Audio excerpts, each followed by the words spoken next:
till later to ask everybody to move forward because it'll happen later. People will come and need a place to sit. You're okay. You can sit where you want to sit. We're just going to ask everybody later to come forward. Nama Om Vishnu Padaya Krishna Prastaya Bodhade Shrimate Bhakti Vedanta Swamin Iti Namine Namaste Saraswate Deve Gauravani Pracharine Nirvishesha Sunyavadi Paschatya Desatarine Jaya Sri Krishna Chaitanya Prabhu Nityananda Shri Advaita Gadadhar Shivasadi Gauravatta Hare Krishna Hare Krishna Krishna Krishna Hare Hare Hare Rama Rama Rama.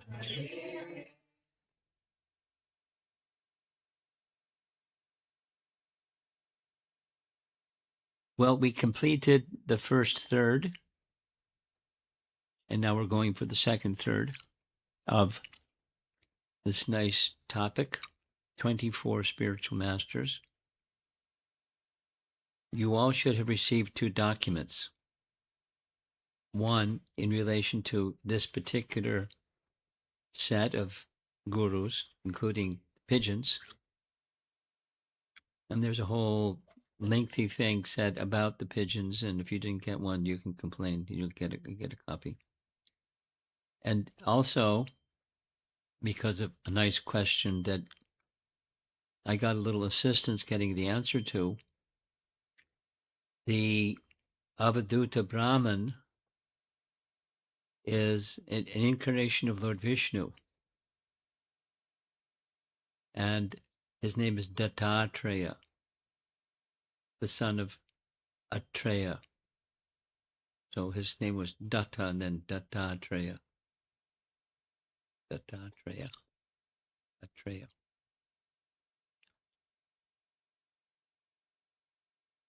And the confirmation comes in 2 places.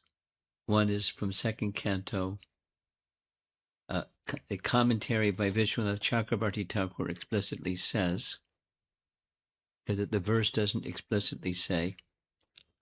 And then the final verses of chapter 9 of this section specifically says in 2 verses, the concluding 2 verses, that the Avaduta Brahmana that's discussing with King Yadu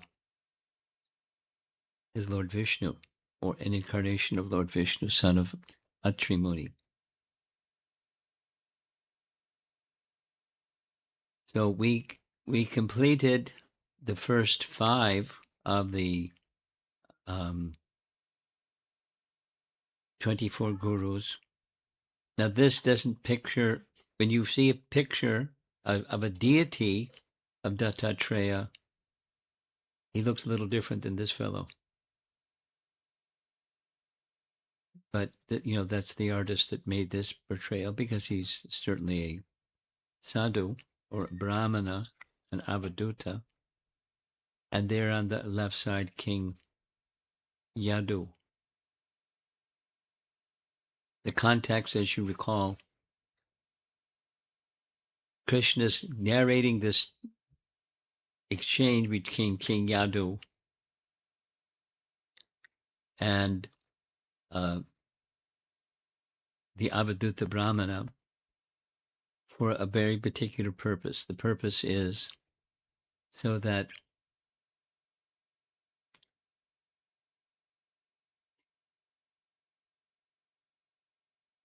Uddhava will be able to feel, experience the presence of Krishna everywhere, always, even without the same as what he's been accustomed to, having Krishna by his side, always.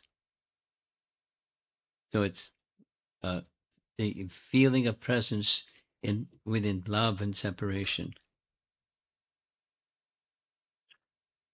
Again, we heard the description before yesterday that Krishna knew that Uddhava didn't need knowledge and detachment. So the Avadhuta Brahmana represents both knowledge and detachment, but he already had knowledge and detachment because knowledge and detachment arise from bhakti. The perfect stage of knowledge and perfect stage of detachment arise from bhakti. So that was a qualification. Okay, I think it's going to be time to everyone move forward a little bit. Those of you that are seated in the room, kindly move forward a little bit. A little bit more. Oh, you particularly, the two behind you. Yes, yes, yes. So thank you very much. Okay. So this knowledge and detachment that was already existing within Uddhava,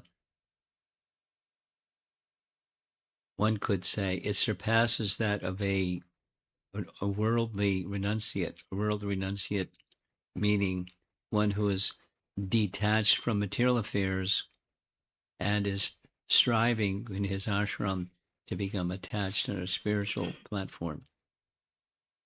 Uddhava already had that. So it's not that Krishna is narrating this pastime so that he, Uddhava, will have sufficient knowledge and detachment to not be out of sorts when Krishna isn't with him. It's the transcendental awakening or enhancing of his Krishna bhakti. And that's the purpose of this exchange. Yeah. So the next two gurus following the Panchabhuta, the five material elements, comes the sun and the moon. And he's going to start with the moon first. Lesson from the moon, number 6, just 2 verses. The body undergoes changes. We know what those 6 changes are. And the moon also undergoes changes, growth, diminishing, and finally disappearing. You know, the dark moon. And then waning, and then waxing.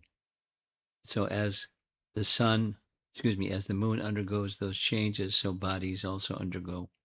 The various phases of one's material life, beginning with birth, culminating in death, are all properties of the body and do not affect the soul, just as the apparent waxing and waning of the moon does not affect the moon itself. Although, when you look at the illustrations at the bottom, certainly people go through these stages and they very much identify with those stages. Misidentification with the stages is like misidentification of the moon with its phases, and then you're sad when it's a dark moon and happy when the moon starts to wax again. Lessons from the sun. Guru number 7. The sun draws water by its rays and then disperses the water without attachment. Nice illustration. That's a lot of water coming down from the sky. But the water is a transformation of the conditions of earth by the power of the sun and then distributes the benefits. Similarly, a pure devotee accepts sense objects by the senses. And when persons come with requests at some time, he gives away those items. He's not attached to them, a pure devotee. So this fellow looks like a merchant, and he probably doesn't give things away. That's his livelihood, so he sells things. But in any case, a pure devotee can also just give things away. He does not think this was obtained by me and that was given by me. So it's a lesson As with the sun, so also with one who is living a transcendental life, there's lessons to be learned from the sun. A Krishna conscious person, this is commentary, never feels proprietorship over the opulences entrusted to him by Lord Krishna for spreading the Krishna consciousness movement. The devotees of Lord Krishna should not merely accumulate material wealth, but distribute the wealth to spread the Krishna consciousness movement.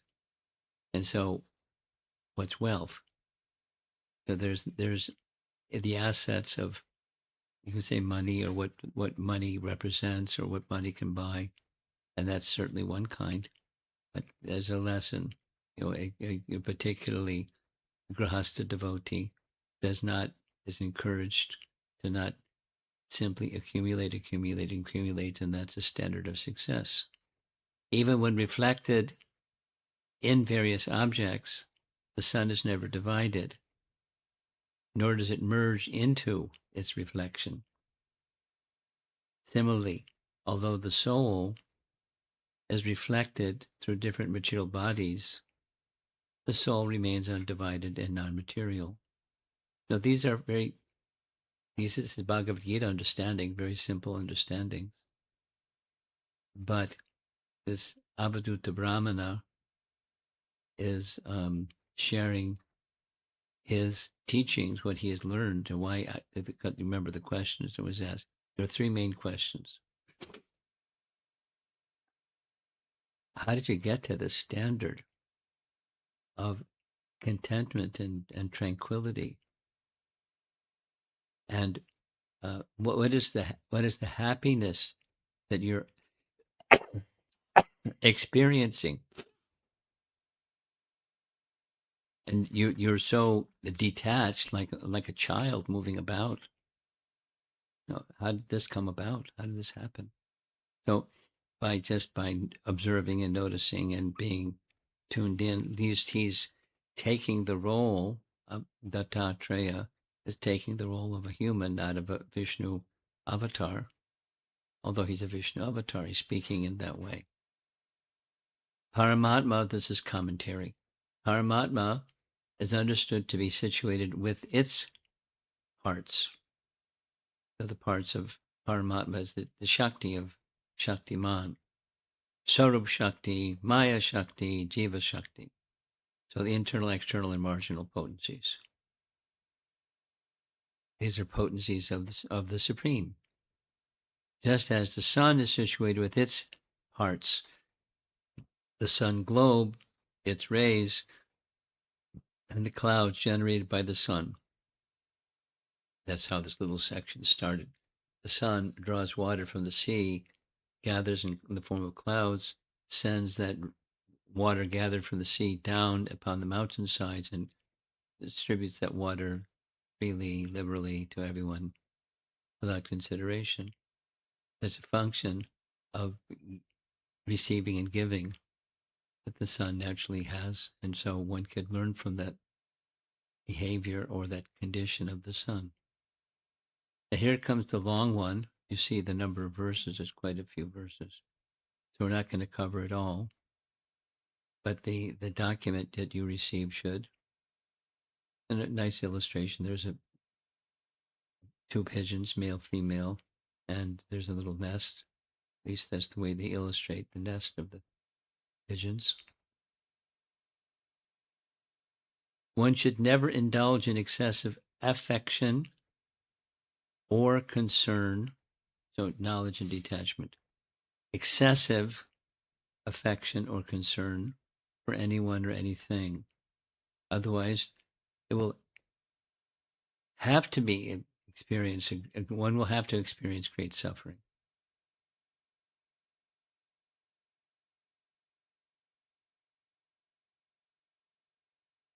Similar message to Queen Kunti's message, similar message to what we heard earlier also yesterday. And then there's the senses. If one's intelligence is not dedicated to serving Rishikesha, undoubtedly one will plunge into the nations of bodily gratification. That's like The living entity can be influenced this way or that way, therefore marginal. And at least in the material world, it's not at all uncommon. It's very common that it's the material affinity. And when that happens, then the consciousness of the soul becomes covered. And then one's conduct is like that of the pigeon. Very foolish. The word atriptasya indicates that the pigeon was not satisfied with the sense gratification he had achieved, Sridhar Swami comments. Although he was completely attached to his wife, children, and nest, he could not sufficiently enjoy them, since there is ultimately no satisfaction in such things. So that's, one can learn that from any species of life or any manifestation of life, but at least the Avadhuta Brahmanas choosing the pigeons to exemplify the lack of satisfaction. In this way, when one is too attached to family life, when one is too attached to family life, becomes disturbed at heart. Like the pigeon, he tries to find pleasure in mundane sex attraction. Nice illustration on the right. The doors of liberation are opened wide to one who has achieved human life. At least the doorway is there. But one may not properly utilize the doorway. If the devotees, this is grammatically wrong. If a human being simply devotes himself to family life, like the foolish bird in the story, then, commentary, he is to be considered like a person who, having climbed to a high place, falls down. So it's the marginal position. There's the step ladder. There's the higher position that one can attain through the valuable human form of life. And there's what happens if one slips and falls or becomes not involved in spiritual elevation, then falling back down becomes easy. And that happens. Attaining the human form of life, there's other things one can remain, stable, somewhat stable at least in terms of species, but commonly then it's the other way, up or down, rise or fall. Lesson from the python. Nice illustration, python. Following the example of the python, which does not endeavor, one should accept for one's maintenance food that comes of its own accord, whether such food be delicious or tasteless, ample or meager. So we know who this is. Who's in the painting? One sadhu. You know his name? Starts with an M. Madhavendra Puri. And who's the other person? You know who the other person is? Well, this shows it looks like another man, but it's not another man. It's Radharani who brings him some milk. Because Madhavendra Puri had a certain stage, the most elevated stage of sannyas. For his maintenance, he would beg. He would just, if people brought him something, he would accept it. And whatever that was that they brought, that was it. It wasn't pick and choose. And for that reason, sometimes he would fast for days. I'm curious. I sent out a bunch of documents yesterday about Nirjala Ekadasi fasting. Some pluses and minuses. How many yesterday observed fasting from beans and grains on Ekadasi? Everyone's hand should go up. You took beans and grains? Not just prasadam, but beans and grains? Yeah? Oh, okay. 8-year-old. The explanation that Prabhupada presented, and et cetera, et cetera, et cetera. The principle is quite simple: increasing and reducing. The minimum is beans and grains, but reducing the eating and increasing the spiritual, the hearing and chanting, etc. on Ekadasi days. And there are different vratas that one can observe on different Ekadasi days, or on a particular Ekadasi day or something. So it's nice to help. Yeah, there's lots of things to say about it, but to help move one's life in the direction of sense control, because the Ekadasi day is an auspicious day to increase on the spiritual side on Ekadasi day and diminish on the material side on an Ekadasi day. It adds to the spiritual benefit that one can achieve. So the Avadhuta Brahmana is advocating this principle of accepting what comes.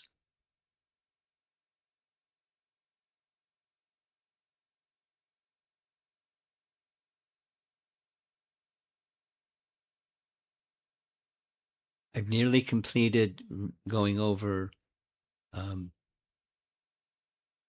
Shrutakirti's biography of his time with Srila Prabhupada, and on the one hand, and the other hand, he repeats as a theme that Prabhupada just accepted whatever came. Prabhupada was an expert cook, and those that wanted to learn how to become an expert cook, like Jamuna, learned from Prabhupada much of what she learned in terms of cooking, and she became an expert cook. And Shrutakirti he was a cook. He likens himself when he tasted what Jamuna had prepared under Prabhupada's training. It was a very special. It was a wow experience. This is really wonderful. And then Prabhupada started making some casual remark, not a derisive remark, about American prasadam. He didn't say, didn't elaborate, but what the way prasadam should be prepared. Prabhupada had. This is a Jamuna story. She wanted to examine the quality of some rice that she had purchased. So she thought the best way to do so, because vendors will tell you anything. She got what she was told was the best, and she prepared something. Prabhupada just took a grain, put it on the tip of his tongue, already cooked, and then he told Jamuna exactly what type of rice it was, just from the taste. And in other words, refined. I don't have that kind of capacity, but Prabhupada did. So he knew what he was getting when whoever it was that was preparing something, and he traveled to the different people preparing something. But he just accepted whatever was there. I mean, what he wanted clearly for deities was, a very nice quality standard of what was being offered to the deities. And he would, make some noise if it wasn't nice, or if there wasn't sufficient quality and quantity. Anyway, the Avadhuta Brahmana is advising the king, just accept. It also means not striving for anything material while remaining alert to and active in the pursuit of one's spiritual interests. Now, that's a lesson learned from other species of life. So one can certainly learn that from Guru. That's the standard. That's the principle. At the same time, the Avadhuta Brahmana is serving the function of Guru for the king, and the king could also learn these lessons from the Avadhuta Brahmana. The example of the python should not encourage one to become completely inactive. One should rather become active in spiritual advancement and inactive in material sense gratification. That's the BBT, disciples of Srila Prabhupada completing the 11th canto commentaries. So they're saying the same thing that Prabhupada so many times said. If, by God's arrangement, one is put into suffer material hardship, that's grammatically not right. Suffering. Then one should think, due to my past sinful activity, I am now being punished. In this way, God is mercifully making me humble. So the painting is Queen Kunti, and she and the Pandavas were put into difficulty again and again. And so she and others like her who were transcendentalists and attached to Krishna, they understood this difficulty is due to my past misdeeds. Let me just accept it. There's this classic Shakespeare thing, whether it is nobler to protest or to suffer, to be or not to be. That is the question. Big Shakespeare line. Shakespeare. Shakespeare was a British author, a very eloquent, celebrated, wrote stories, wrote dramas, and then actors acted in Shakespearean drama. And they would often, in his Shakespearean writings, there's somebody on stage and he would say something profound. And it was very celebrated lines. So that's one of them. To be or not to be, that is the question. Whether 'tis nobler to suffer the slings and arrows of misfortune. So like, same question. So Kunti knows, and the Avadhuta Brahmana knows. If misfortune comes,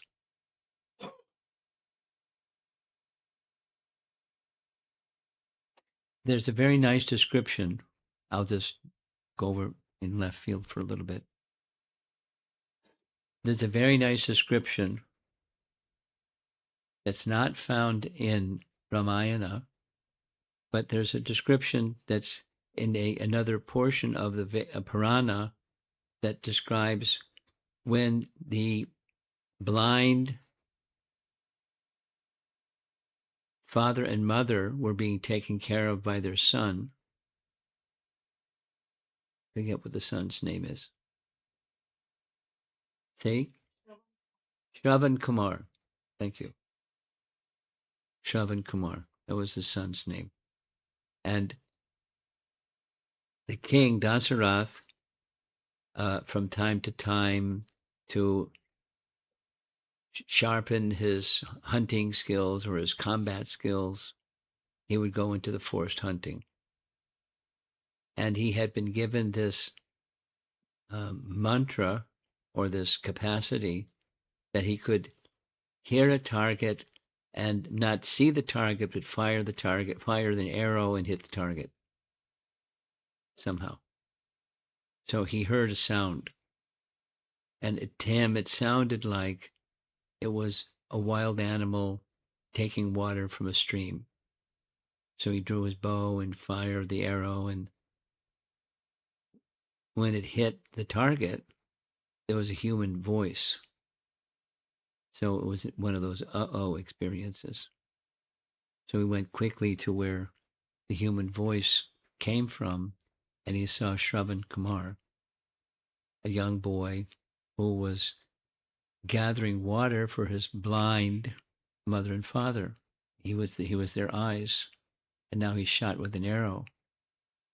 So he, looking up at the king, pleaded with the king, please take care of my mother and father. They're completely dependent upon me. So then the boy died.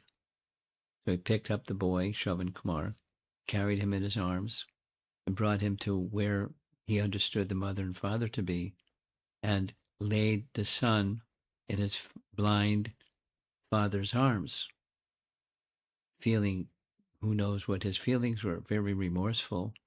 And then Dasarath explained to the father what had happened. And the father was, needless to say, more than distressed.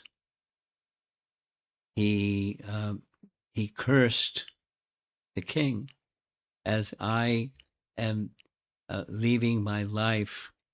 You will also find that the being detached or taken, your son being taken from you by fate and destiny, you will also die in that same condition. And the father died, and his wife also died of the same the, death and separation from their son. But before he died, there's a Purana, Agni Purana, I think, that the father was a Brahmana, so he thought, for this misfortune to come to me, there must be some reason. So he then contemplated what that reason might be. And one of the two reasons that he came up with, it's right in the Purana, was, I made an offense to a deity. I consider a deity to be stone or metal or wood, when in fact the deity is not just stone or metal or wood. So that maybe that was an offense that I made, a mental offense. And the other, it may be that I saw a Vaishnava decorated with tilak and kuntimala, and although seeing that Vaishnava, I failed to offer respect to that Vaishnava. And the fail to offer respect was a form of disrespect. And this reaction is coming to me, perhaps because of that offense, because reactions come from something. So back to this. If one is forced in circumstances of material hardship, one should think, due to my past sinful activity, I'm now being punished in this way. God is mercifully making me humble. At least that's the BBT purport. Then lesson from the ocean. Now, sometimes the ocean is turbulent, but in many cases, the ocean is not so turbulent. It's just unfathomable, unsurpassable, and sometimes tranquil. A devotee is happy and pleasing in external behavior, whereas internally the devotee is most grave and thoughtful.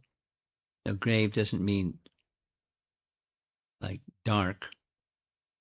It just means, silent and internal, and, deep and profound and thoughtful. Because his knowledge is immeasurable and unlimited, a pure devotee is never disturbed.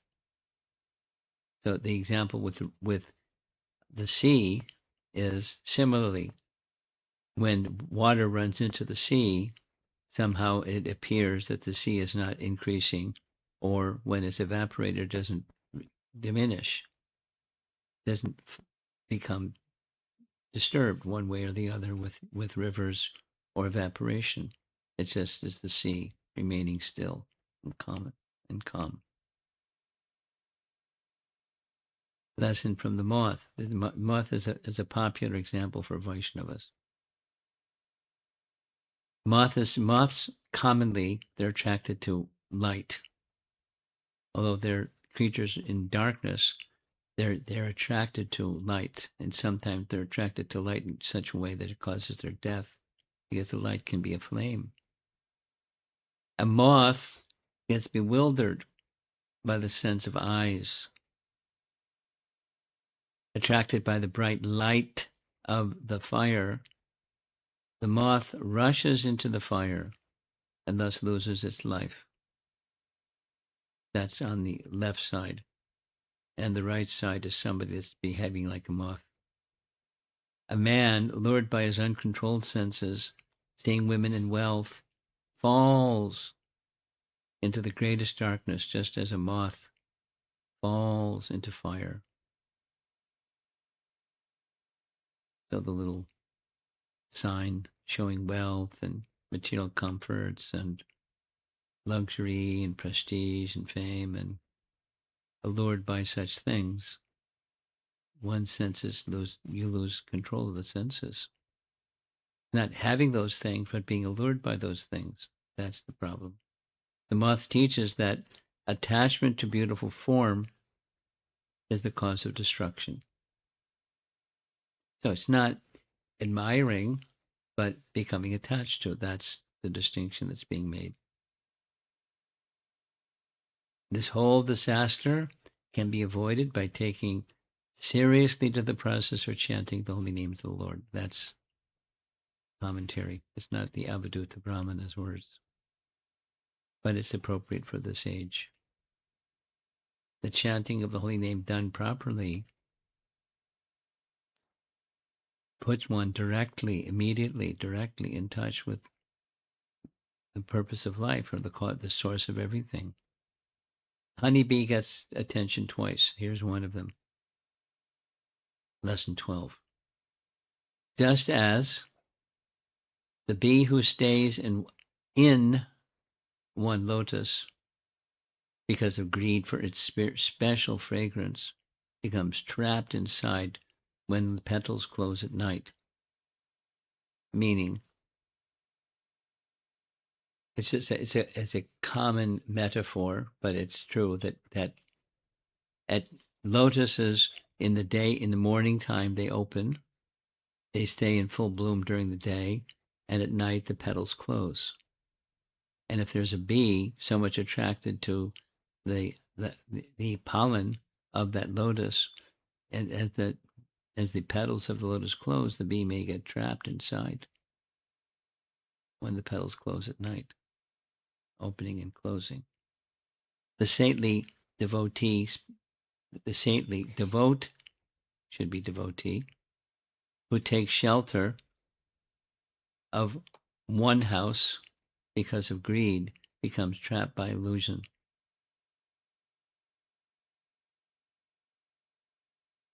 I'm supposed to have multiple houses, I guess. Something about the language. I'm gonna have to go back and edit. So the principle is attachment. An attachment to that which seems to be yummy. Like for the bee, it's the pollen in the lotus. Therefore, one should accept a little from each house and eat only to keep the body alive. This is the Madhukari method for a sannyasi.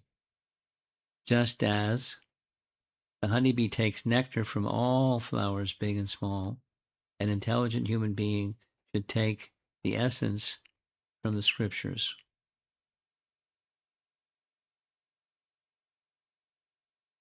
Just a few days ago, we heard this nice description of Ganga Mata Goswamini.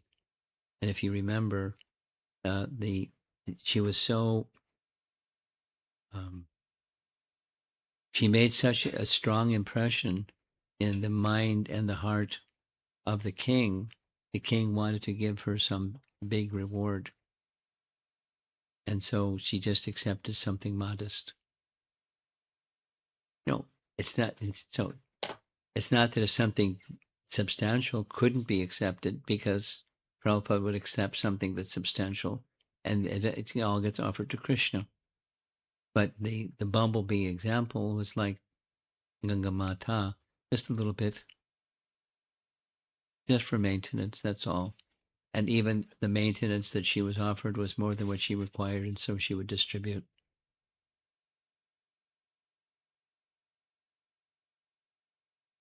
It's a nice principle, a nice principle to live by.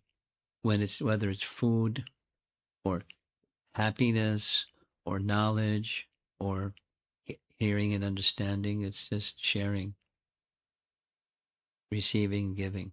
That's our life. We're just a transparent medium through which Krishna sends, and then we distribute, accept some, and distribute. So the elephant, attachment to, you know how elephants are captured. There's a she elephant on the other side of a big pit, and she does what she does, and the he elephant says, wow, wow, wow, and goes chasing after the she elephant and falls in the pit. So he's a big creature, but he's controlled by his senses. Attachment to touch is a cause of destruction. This is to be learned from the elephant. Even a mighty bull elephant who wants to touch a she elephant can be lured into a covered hole or killed by a more powerful competitor. So this similar lesson we're going to hear about Pingala, the prostitute, wanting to exploit the body of a woman is a problema. More lessons from bees. Bees collect honey. However, the work of the bees is sometimes they're called worker bees. They benefit the beekeeper. So the beekeeper sets the bees out, and he keeps a beehive, and then the bees come back and deposit all the honey. He scrapes the honey off, and the bees go back to work again.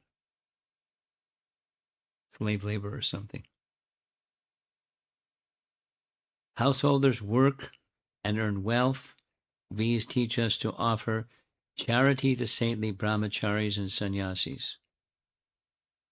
That's stretching a little bit, but certainly that's true for those that have wealth. They should be charitable and not to be proprietary of whatever it is that one has. You take care and maintain and respect, but proprietorship is a problem. And so something comes, and you use it to be charitable to others. Lesson from the deer. There's two, male, female.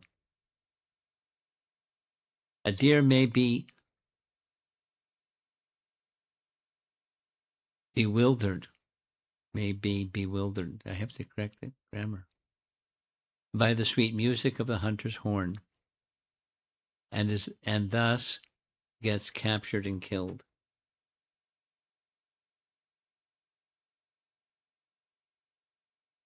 So that's the ear. The deer representing the one who is enamored by sound. And that's how deers are captured sometimes. Carefully listen to Bhagavad Gita and Srimad Bhagavatam. Avoid listening to songs or music promoting material enjoyment. Not just avoid, just you have no business with that. No, fish. Fish going for the bait at the end of the hook. Fish get incited by the desire to enjoy his tongue, and thus gets fatally trapped on the fisherman's hook. Similarly, a foolish person, bewildered by the extremely disturbing urges of the tongue, meets his death. Now, I'm just reading text that's drawn from the commentary on this whole section. And I mentioned this yesterday. My contemplation is go back and redo in slower degree to just dive more deeply into each of these. Now that could take some time depending on how much the dive is. But it's a the fish and the lure that attracts the tongue of the fish is a common example given in scripture. Prabhupada would use it. Certainly in Jiva Goswami's teachings, Jiva Vegam, Udarapasta Vegam, the importance of controlling the tongue and the danger of not controlling the tongue. It certainly is a health problem, and it can be worse than a health problem. It can be a death problem, depending. Certainly that's the case of the fish. So learn from the fish. Don't be attracted or captured by the lure of, on the other end of that attractive thing that the tongue wants to taste, there can be something that's problematic.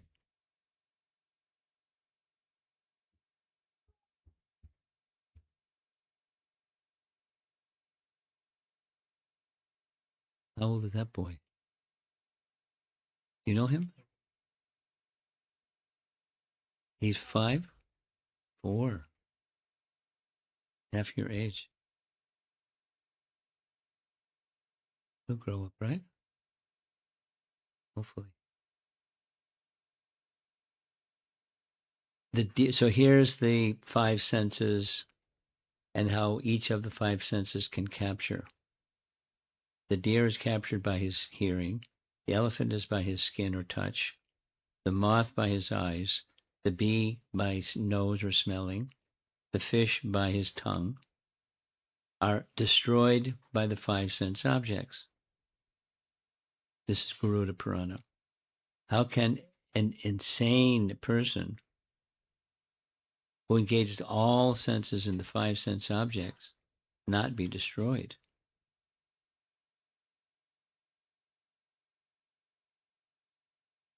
So we're given facility and use it carefully with some constraint and extend it properly when there's service to be done. That's the key to sense control.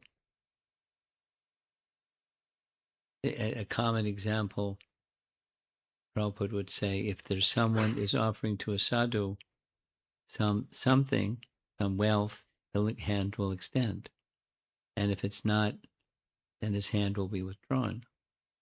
It's not a gift if it's an enticement. No, thank you.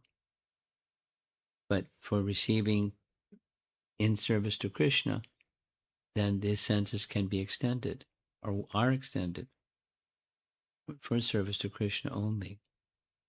And then once that service to Krishna only principle is enshrined in one's consciousness, then that's protection. Or, the finding real happiness where real happiness exists, as opposed to the lure of happiness when it's just a trap. Very, very pathetic. Although one may conquer all the other senses, as long as the tongue is not conquered, it cannot be said that one has controlled the senses. Meaning, this one sense can disrupt and overrule all the other senses. The other sense can be easily drawn by the one sense, the tongue. Jiva Vegam, the significance of controlling the tongue. So what are the 2 functions? Tasting and vibrating. We've heard this so many times. Eating, accepting Mahaprasadam, or the remnants of the Lord's food in moderate proportion. Vibrating the glorious holy name of the Supreme Lord, and taste the ecstasy of pure Krishna consciousness.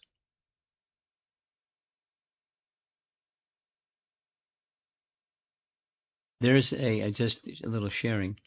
There's been a few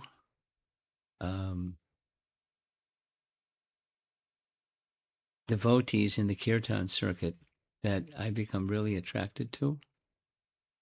someone forwarded. Of course, there's certain key ones, Badahari and others, but there's this really nice devotee, at least singer, that his style and his mood and the whole, not just his he has a good singing voice, yes, but the whole mood that is generated. And only in a few cases have I heard him speak. When he speaks, it's as like with his singing, it's the pace is slow.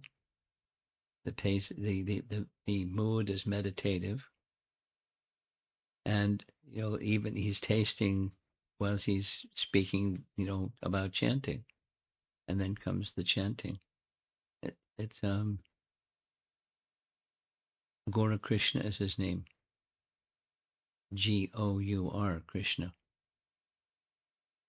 Very nice young man. Sachinandan Swami disciple. Very nice. I've shared some of those with you.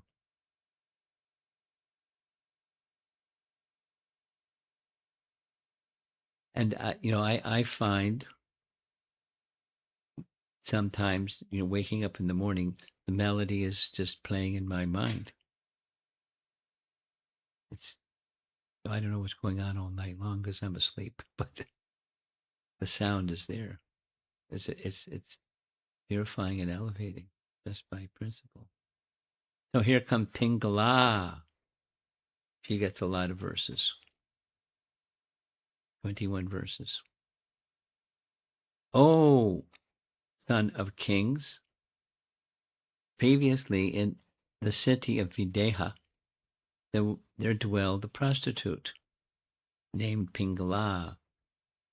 Please hear what I have learned from that lady. That's not like he had a relationship with that lady. That's what he learned. Or he had conversation with her.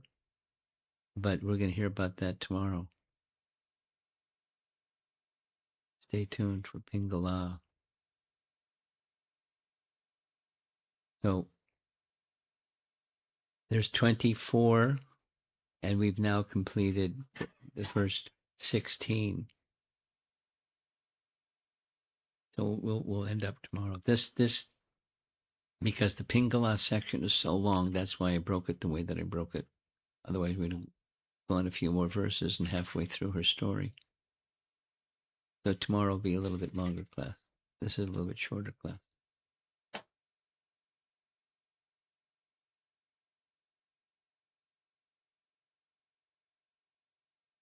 Because of the question that was asked and the time that I spent today finding out who in fact is this Avaduta Brahmana and finding out it's Dattatreya, it has helped me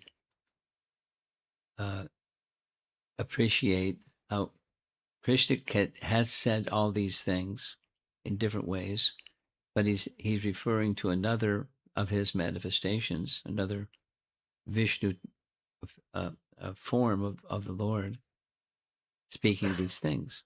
So Krishna's enjoying speaking these things by having the Avaduta Brahmana speak these things or Dattatreya speak these things. It's nice.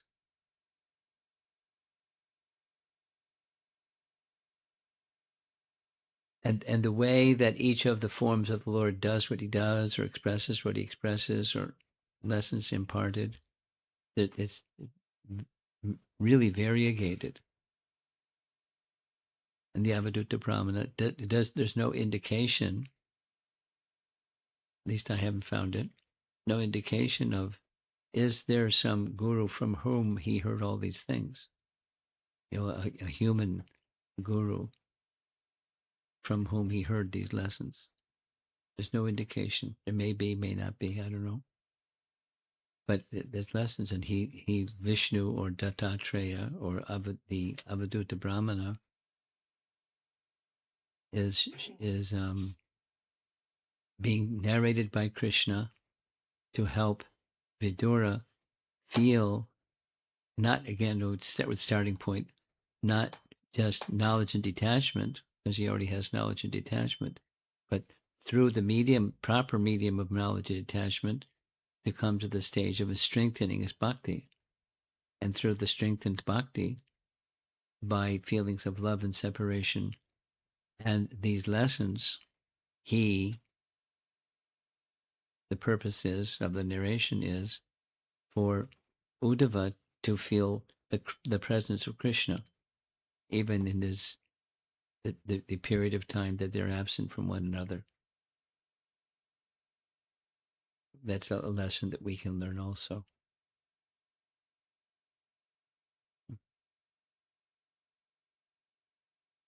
Okay, let's see if there's discussion.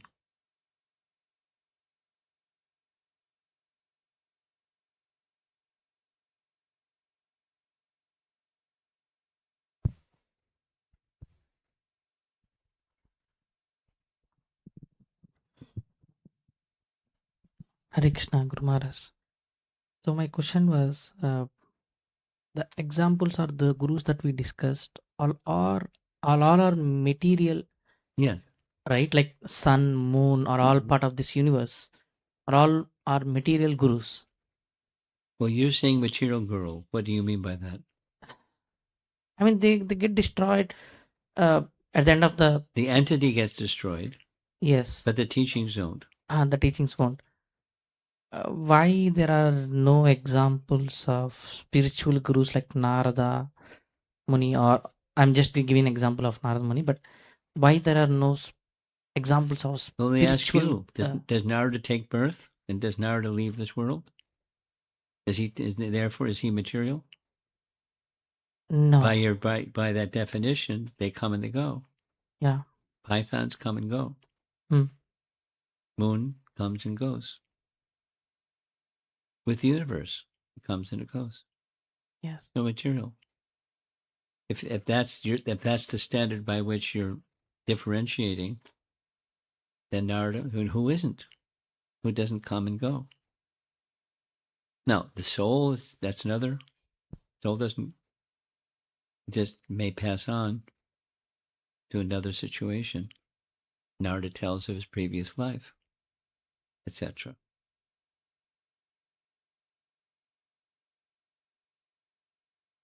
So be careful. Thank you, Maharaj. And the lesson is a spiritual lesson from the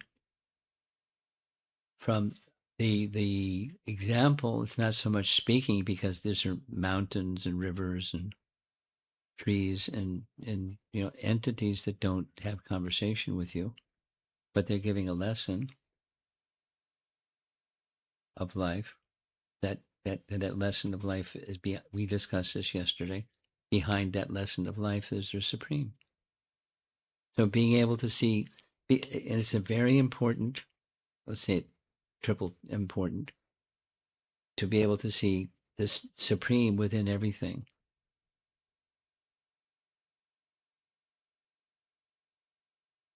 Thank you, Maharaj. And that's not easy, because we can see everything, and philosophically, this is connected to that because there's a source from this, and it's that. But then to experience that is beyond just theoretical.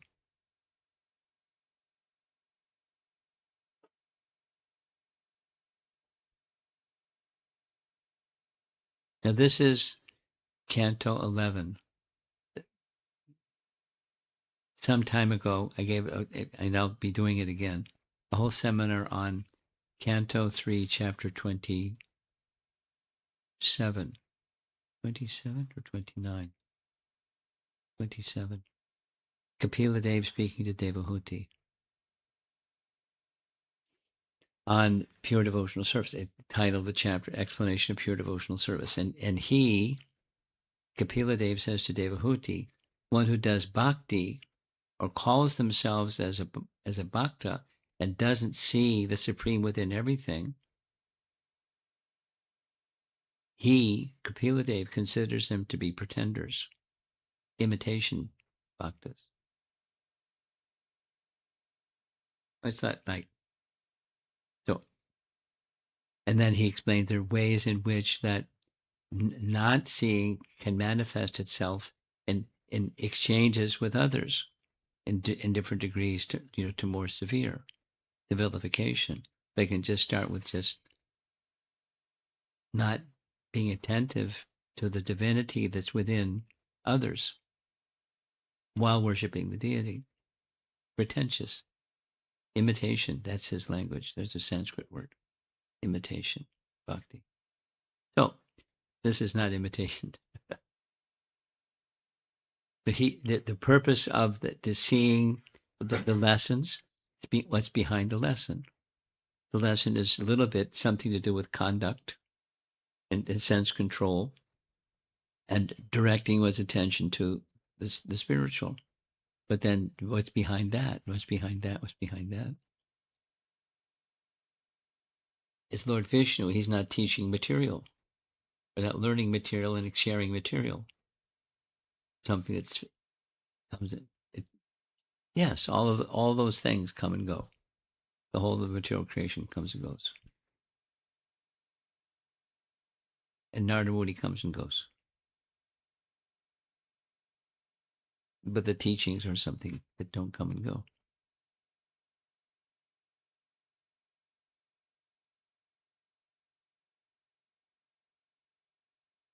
And Krishna wouldn't be wasting Uddhava's time or our time in narrating something that's just comes and it goes. There's the comes and it goes feature of each of these teachers, and then there's the teachings. Okay.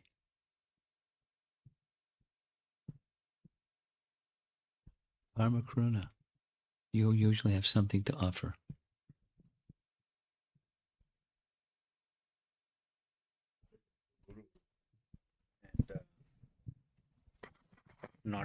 Not from any source or reference, but just mentioning that one of the things that just simply occurs to me is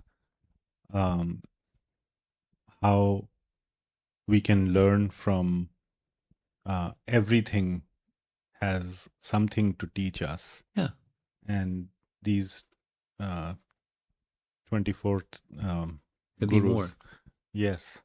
And there's just, when the realization is there, then one is always in the mode of learning and seeking realization and beautiful realizations from all these sources. There's just 24 is a very small number. And it's and the speaker is a renunciate, a Avaduta Brahman, but he's the incarnation. He's Lord Vishnu avatar. So wherever he looks and sees, that's transcendental. And his sharing. So it's an interesting way of sharing.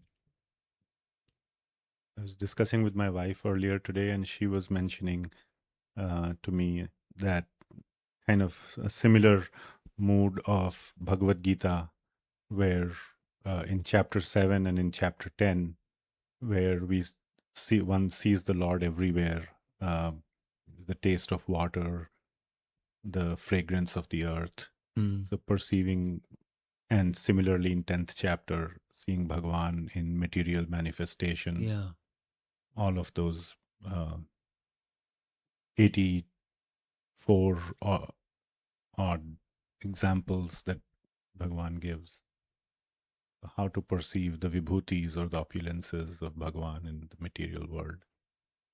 Seem to be some parallels. What you're saying is reminding me of, there was a point in time, as in your younger brahmachari days, I became fascinated by the diversity of descriptions of the universal form. So initially, the universal form in chapter 11 is very clear. But then, in Canto 2, chapter 1, very different depiction. Just to say it's universal form. And then then comes another one in Mahabharata when Duryodhana was shown the universal form. We just thought it was magic trick. So and the description is similarly very different, etc. So how that that form of the universe strikes the heart or the imagination or the narrating potential of some narrator may be, very, very different, and it's just fine. That there's, there's no limit. Unlimited has no limit.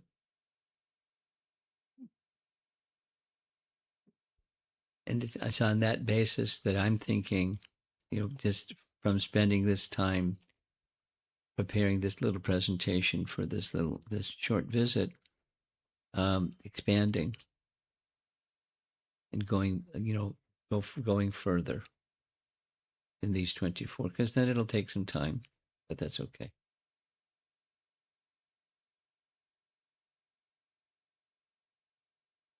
May I ask a question, Maharaj? Yeah, I was going to call on your wife next. Go ahead. Okay.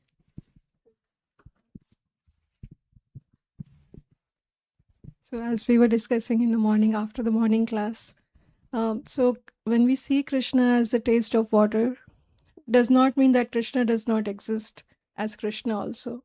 Yeah. Similarly, like when we are seeing gurus in these 24 material things, does not mean guru as a person also.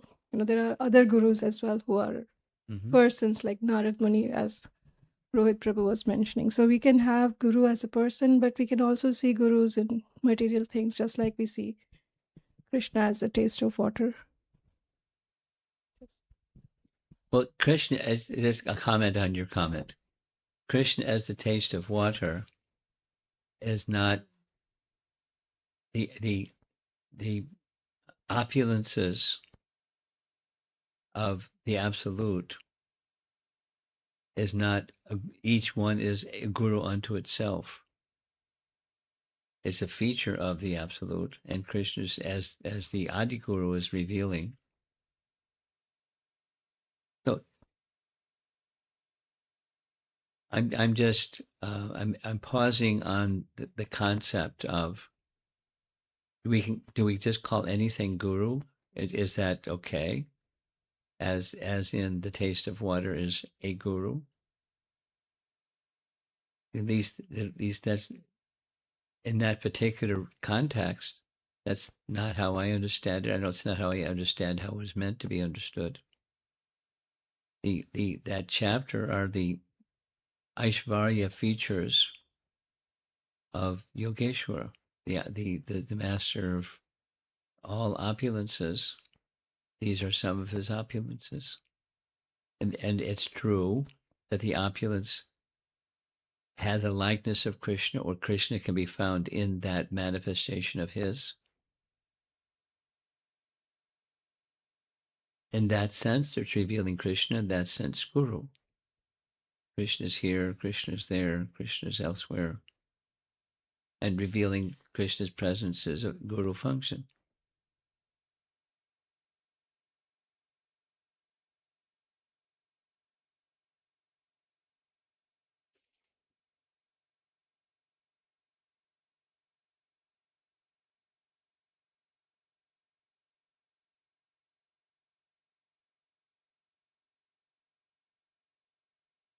I'm pausing because what does that mean? The Guru function.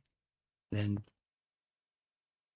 if that's the boundaries of a definition, then what isn't Guru?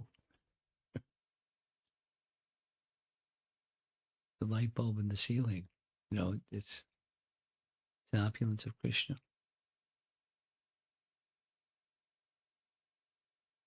Krishna, the light of the sun and the moon, the stars in the sky, they're all so. I'm gonna have to think some more about this. When we're speaking of features of the material energy being revealing the absolute truth to us, what does that mean? Are there boundaries to it? Where it's no longer what the meaning is. So I'm going to think about it. You want to say something further? Yes, in the back. I wanted to ask a question, Guru Maharaj, Okay. if that's okay. It's a very standard question, but the answers are all very profound. So, and I'm sure you've been asked this many times, but I wanted to refresh myself with your answer. So, the first limb of bhakti is Guru Pada Ashraya, finding or taking shelter of a spiritual master. So, how should one go about finding such a sadhu to whose shelter one should take? So, basically, the question: how to find a guru? And I your- like Vishwanath Chakravarti Thakur's answer to that question. He raises the question, and then he rules some things out. And before seeking, it requires something before seeking. Badri Narayan sent me this lengthy description of the North Indian, the South Indian Sri Vaishnavas, or Northern Sri Vaishnavas and Southern Sri Vaishnavas conception of what. So it rather than go through what that said, here's an essence, distilled essence of what Vishwanath says. The inclination to do that search comes from previous deposits of having received little drops or little, because he uses this the metaphor of a downpour, a monsoon of a monsoon clouds downpour, but before the monsoon cloud downpour, there's the extraction of some water in a cloud. So for those of us that are moving in the material world, life after life, there's some little accumulation of some mercy from some spiritual personalities. A little. So when it becomes sufficiently accumulated, then it can become awakened by contact with one who is an authorized distributor of. So there's the qualification, and then there's the criterion. But first, some qualification, please. And then, so can qualification just come? This is what Badri Narayan was sharing. Can qualification just bestowed without having accumulated anything? And yes. The way Vishwanath describes it is that, and Jiva Goswami similarly, because they too speak slightly different language, but very similar. Bhagavan gives the nod to his Ladini Shakti, Srimati Radharani, and he didn't say or tell, but she understands. Yes, give mercy. So when mercy is, so how do you select when mercy is received? So you have to have a proper recipient to understand mercy has been received. So that is the prior qualification. But at the same time, one can the distributor of mercy can be so powerful that even without qualification, that the heart can be touched or can be moved. So a willingness, this is that Adau Shraddha factor, a willingness, that which I don't know what it is, I'm not within my experience yet, but I have faith that there is a higher reality. And so, so I'm examining: is this a recipient? This is a distribution place for that higher reality, not just because somebody's wearing a name card, but or has a label, but is this where that mercy is coming into my life? And that's the, how it happens. So the eagerness and the distribution of that gift of mercy, and that's how does it happen, which is your question. A willingness to receive and a distributor of this distributing that which is the genuine thing. Is it possible someone cannot give a genuine, not give or be the recipient of a genuine thing? Yes, it happens too often.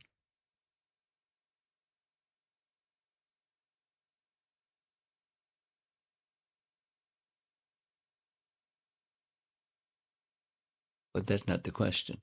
The question is, how does it happen? What's the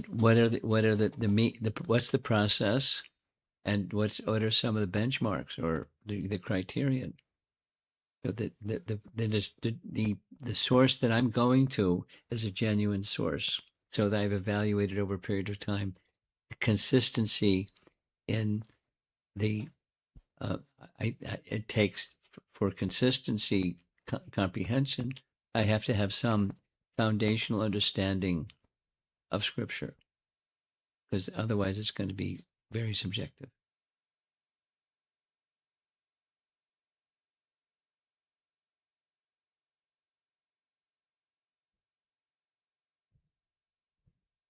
So let me prepare myself for making this step. That's such an important step, by becoming, at least to some degree, conversant in Scripture, and being a little selective about what's Scripture and what's not. So some good fortune just to come in contact with that which is the genuine scriptural source. Good fortune. That's Vishwanath Chakravarti Thakur's Takat. What's that good fortune? Previous association with something that's genuine. Because something that's not genuine, that's not going to bring good fortune. But previous association, however modest, and however many lifetimes, even in one lifetime, just something.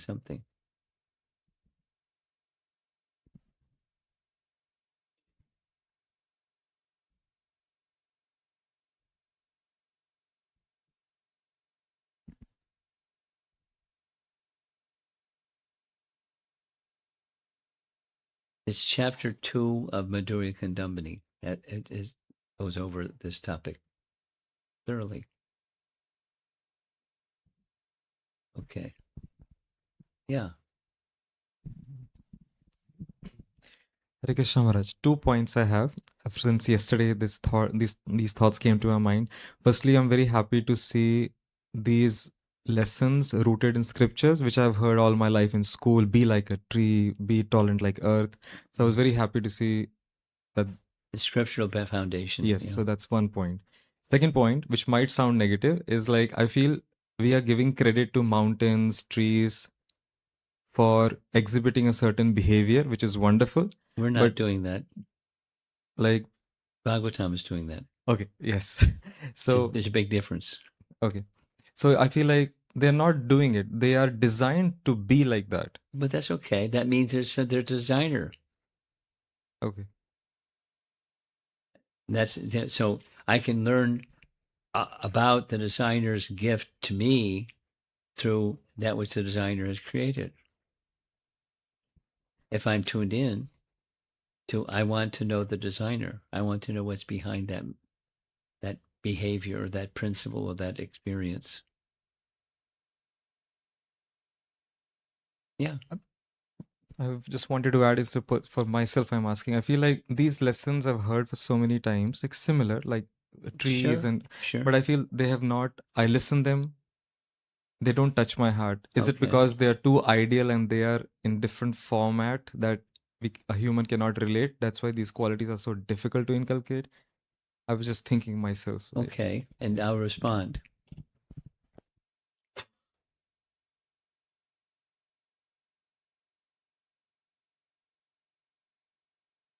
Prabhupada describes that in any organization or community or group of people, the principle of worship is common, like the worship of a mountain, the worship of a tree, the worship of a bird, the worship of a,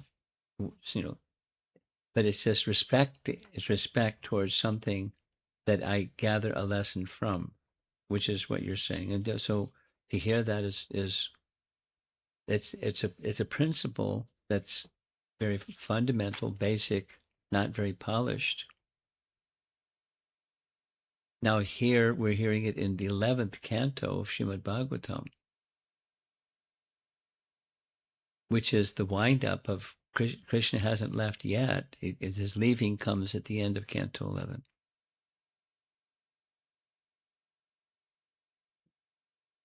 But it's Krishna's way of preparing Uddhava for he's not going to be around. And he wants him to be feeling his presence even when he's not around. So because it's coming from, because of the source, it's Krishna.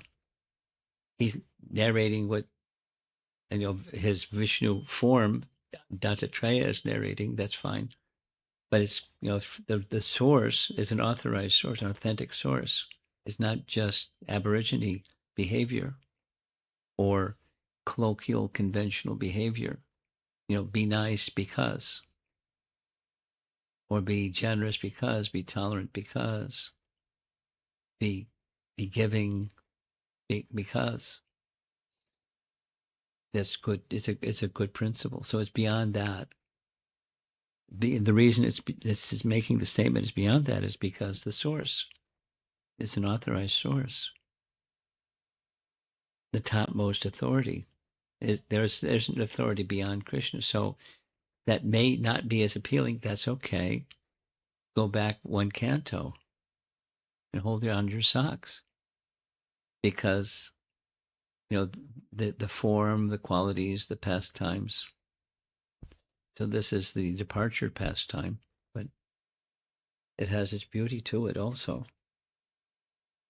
So then, but to speak of the abode of Krishna, the transcendental nature of his abode being non-different than him, particularly Vrindavan, and therefore this longs. And what scripture has that?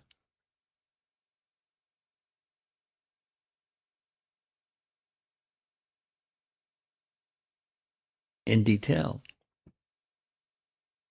And then our Acharya is taking the aprakat leelas and elaborating on the aprakat leelas that they subjectively experience of the personality Godhead with his form and his relationships of loving dealings and rasas and all that. And it's not fiction. So 10th canto may be more attractive for you, but why is this other, at least for Uddhava, who is already has attraction, more than attraction, attachment, more than attachment, he has love. This is Krishna's way of preparing him for feeling his presence, even in his absence. So appreciate what it is and from whom it's coming, and it takes on the potentially can take on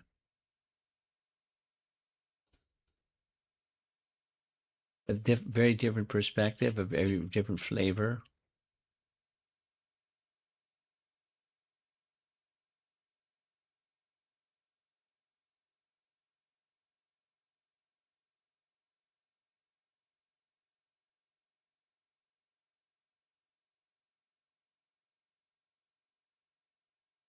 this particular section, the whole of Uddhava Gita, he goes through the gamut of everything. And this is just an introduction to it. So it's we're speaking about it, and you're responding by saying, it doesn't inspire me so much because. So find that which does inspire and go there. But know that when you go there, this other is also part of what Krishna is giving. And why? It may not be your particular favorite. And as affinity for Krishna grows, then it'll take on as much meaning as everything else. Transcendentally, at least. Not necessarily the same rasa, but transcendentally as meaningful. Okay. Yes? Okay. Up front. Here's the microphone. Hey Krishna Maharaj. So my question was, we're learning a lot from the trees, the pigeons and all. So can I take the lessons and use them in my life? Yeah. Well, if you try to, that's Prabhupada, one of Prabhupada's favorite phrases, try to understand both the purpose behind and what's the message, the mood and the message. And then you know, to the degree that you can imbibe that mood and message, you have a nice lesson in life to learn. And specifically how to feel close to Krishna, how to feel Krishna's presence. It's not, you know, become a pigeon, but what is that quality that a pigeon has that Krishna is or having the Avadhuta Brahma narrate, that will benefit you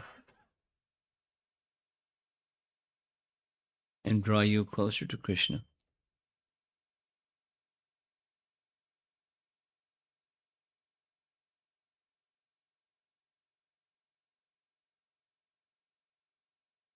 And that's you know, a type of meditation. So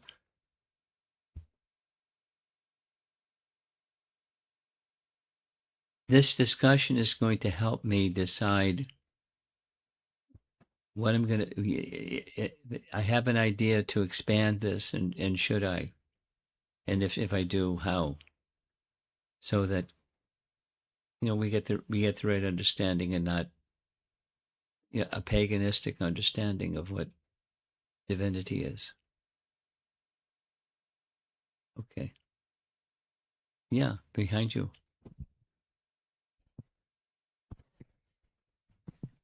Hare Krishna, Guru Maharaj.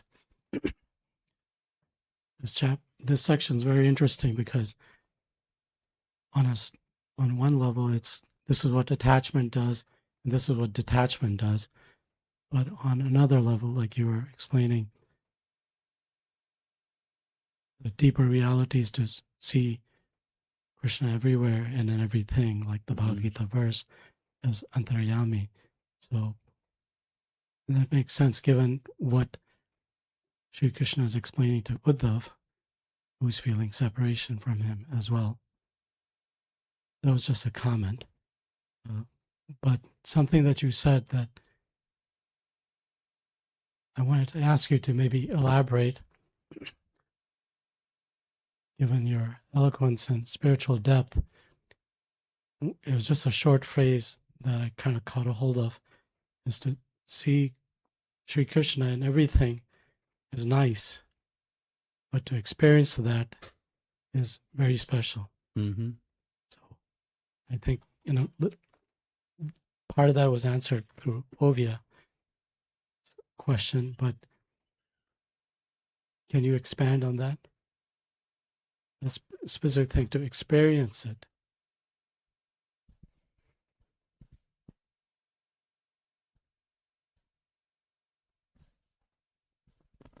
Well, it takes bhakti to experience. So there's partly, and my response is not going to directly answer your question, but it's related to your question. When Lord Brahma offers his prayers to Krishna, and Shukadev Goswami is narrating this exchange, Shukadev Goswami says, how fortunate are the cowherd boys, this Krita Punya Punja phrase, that they're not just witnessing, they're participating with.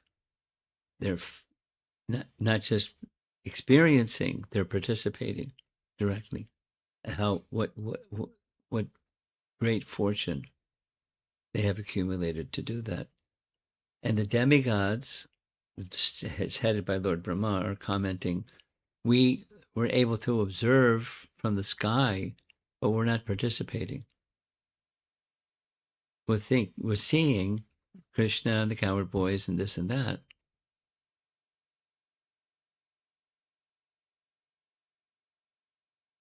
So how to get to the place of consciousness where we're actually experiencing?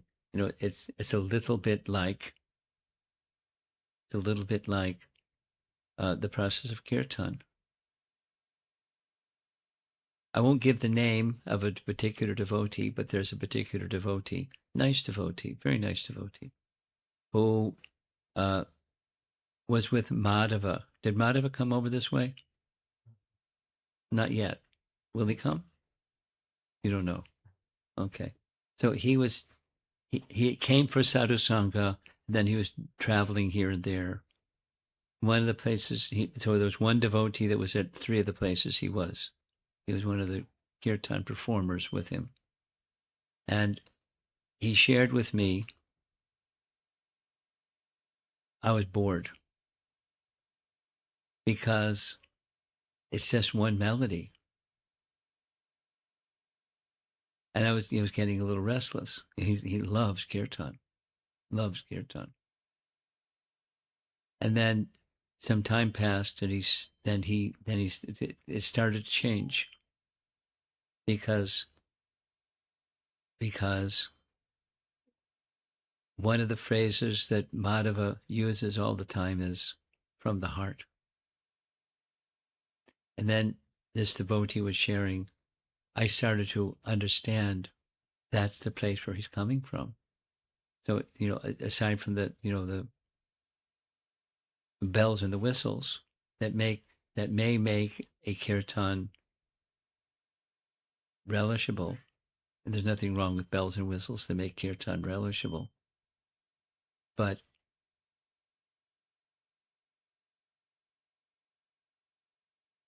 a profound feature, this devotee, but I'm not advocating go listen to Madhva's kirtans, but he was saying his mood started to shift from feeling a little bored to feeling, little more appreciation, profound appreciation of chanting from the heart. That's the place of experience.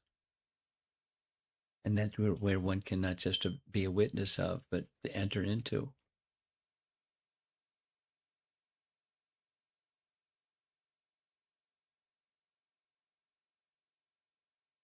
And it may have changed, or it may change in the future. But what this devotee was saying, that's my experience, is he just has one melody. One melody. Everywhere he goes, it's one melody. And for, an hour and a half to 2 hours, it's one melody. Hari Prabhu said once that I know you're very fond of Bada Yeah. He said, actually, that was my melody. He said, I can't chant it the way he does. That's Special for Bada. that's his humility.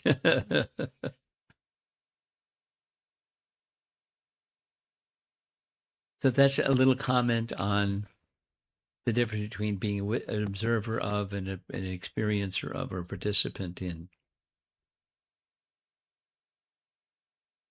And it's not just with kirtan, with anything. The cooking experience. It was so. In Vishaka's biography, she and her husband had so much association with Prabhupada for a variety of reasons at different times. And one of the things that she did was, because she was a photographer, she became the photographer for Jamuna cookbook. But then Jamuna wanted her to test it out, do a road test of the cookbook, and well, how does it come out? So Jamuna was over her shoulder, making sure that so then she was experiencing the difference between reading a book about cooking and being with Jamuna and cooking with Jamuna. And the delight, that not the senses, but the heart, the spiritual experience of being with such a person and doing that activity, which isn't kirtan, but it's another method of bhakti. And it makes a difference between just following a recipe and, being with Jamuna.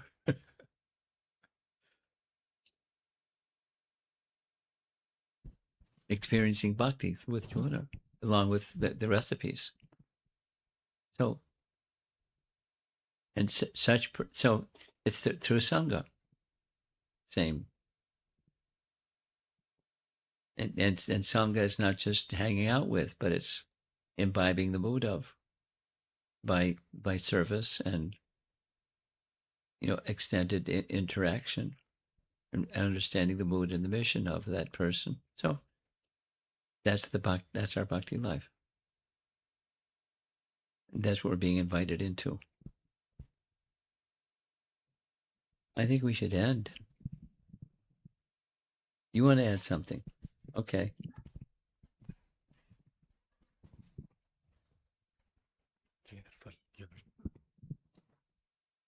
Hare Krishna Maharaj.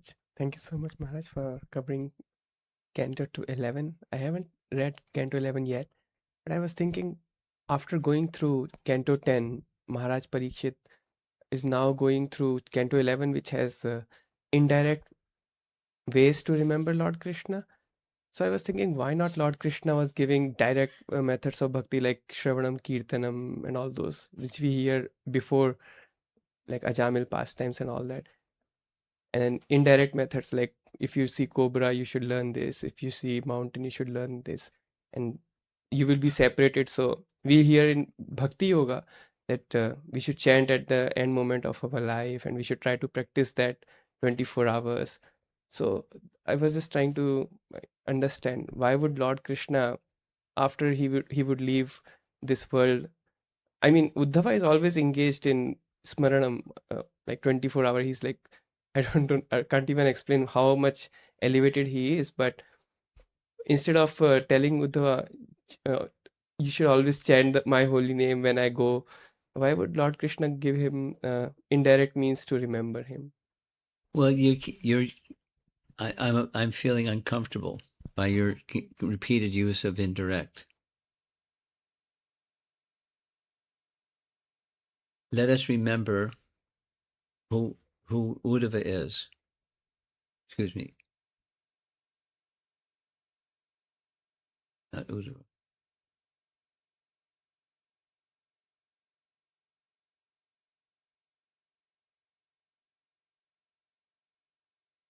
The dynamic is a pure devotee who has prema. It's not like at the preliminary stage of prema, they're a matured stage of prema. So that's why I'm uncomfortable that taking the position or viewing what Krishna is giving him is something indirect.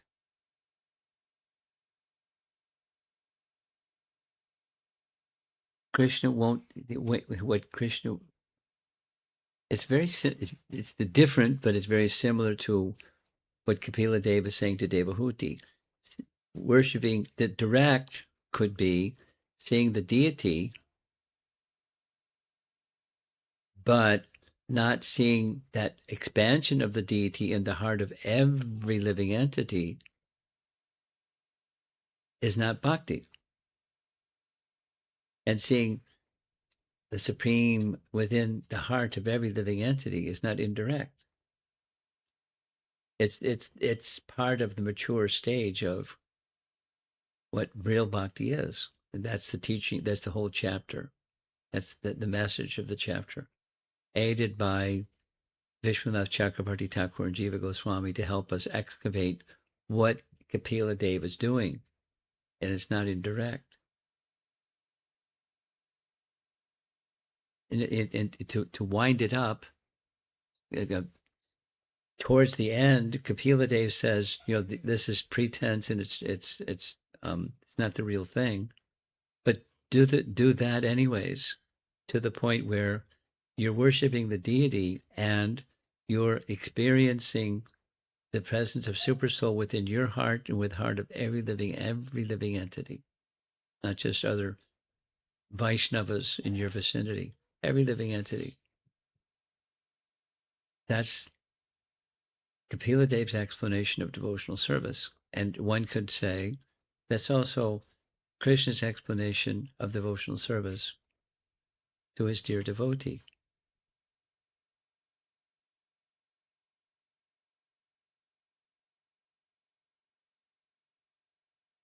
And his dear devotee is already he's already at the Prema Bhakti stage. But the person in the Prema Bhakti stage, he's attached, and Krishna's not going to be there. And he knows it. And take me with you. I want to be with you. So here's how you can be with me, even when I'm not with you. So it's not indirect. It's a more elevated stage than the direct, as you're using your language, the direct. It's the worship of the deity when you're really worshiping the deity. You're really worshiping Krishna when you're experiencing Krishna everywhere, which is, one of the comments earlier over here. That's what bhakti is. So there's the sadhana. One could say the sadhana is external. It's not the real thing. Practice, okay, but it's not. Where does the practice go? You get. I'm responding to the language of indirect, not indirect. It's a mature stage that Krishna is giving, and to understand it properly takes a mature Krishna consciousness to understand it properly. I don't claim to have that mature Krishna consciousness, but it's not. Krishna's cheating him or something. Not in that way, Maharaj, but Uddhava was a Jnani. So Uddhava was? Uddhava earlier, before he went to Vrindavan Dham, he was in a Jnani. And then after he met gopis, and then he was... Be very careful. Please be careful. He wasn't a Jnani.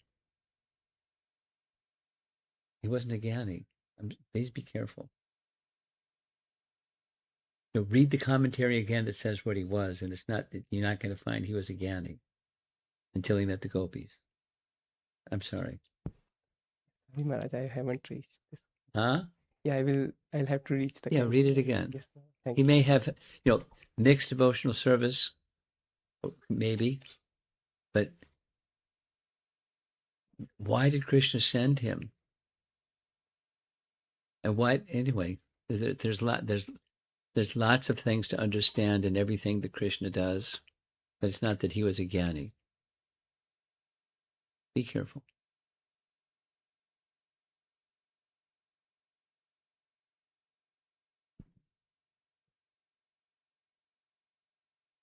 Anybody over there? No. Okay. Srila Prabhupada ki jai.